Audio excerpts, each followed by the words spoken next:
Sky News US analyst Michael Ware says despite Maine being one of the smaller US states, today's decision could expose problems with former President Donald Trump's election ambitions.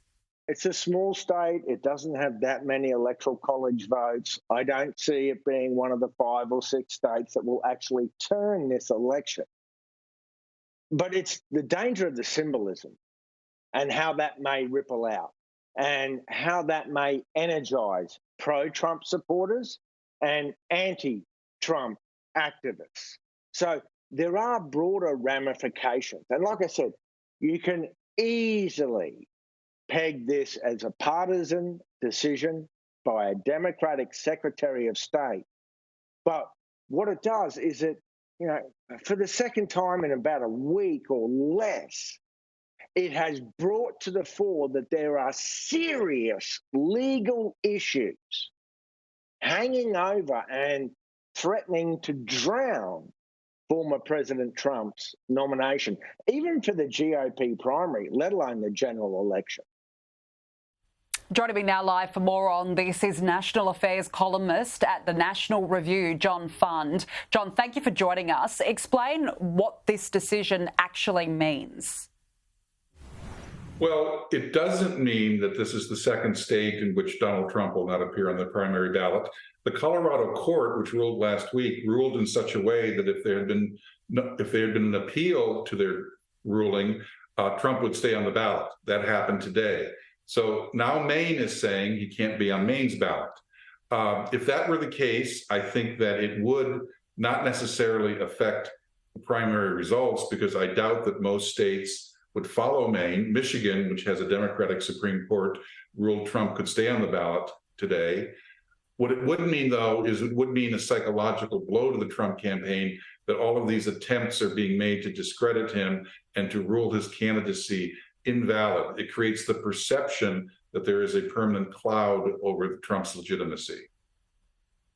So how much of this then can be attributed to a more political motive by Maine?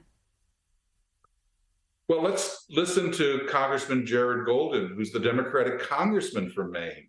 He voted to impeach President Trump in 2020, and he is very much anti-Trump. And he says this is an illegitimate decision. And it's illegitimate for the following reasons.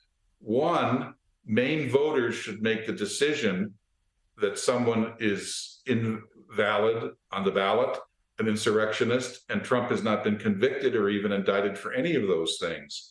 Secondly, the Secretary of State is a very unusual position in Maine. It's not elected by the people. It's elected by the legislature, the Democratic legislature. It's an inside deal. So this is a woman who does not have the support of actually the voters of Maine. She has the support of the legislature of Maine in getting her office. And lastly, her background is extremely liberal. She was the executive director of the American Civil Liberties Union, which is an extremely liberal anti-Trump organization, for 8 years.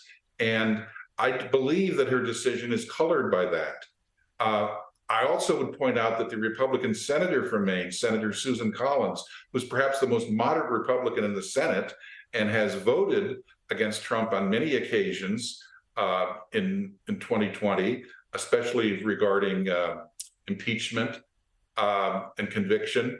She says this decision is invalid, that it should be left to the Maine voters, not to one elected official who does not even answer to the voters. So how then do you see this playing out now? Is it likely to go to the Supreme Court? I think the Supreme Court is going to have to make some clarity here. And they don't want to. This is not a hot potato they want tossed into their laps. But I think that they're going to rule that in the absence of Donald Trump being indicted for insurrectionary activity on January 6, 2021, and in the absence of a conviction, he has not been proven to be an insurrectionist. And as a result, he should stay on the ballot, and that decision should rest with the voters, both in the primaries and should he win the Republican nomination in the general election. How big of an impact do you think this will have on his chances for 2024? Well, so far, these indictments, some are serious, some are less serious, have had the effect among the Republican primary base of turning Trump into something like a martyr. and has actually improved his electoral position. Since Trump was first indicted last March, he has gone up in the Republican polls. Now, there's a big caveat there. If Republican voters believe that Trump's legal problems and ongoing controversies make him a less likely winner in the November general election in about 11 months, they may start moving away from him. But so far, there's been no sign of that. And I believe that if this continues at this pace, where you have one state doing one thing, and then maybe a couple of weeks later another state, and ultimately the Supreme Court shoots all of that down, as I think they will, it will be viewed as ankle biting by Trump critics, and perhaps critics who might want him to win the nomination of the Republicans, but weaken him just enough to lose the general election to Joe Biden or another Democrat. Well, it's going to be fascinating to see how this plays out. John Fund, thanks for joining us. Always a pleasure. Thank you.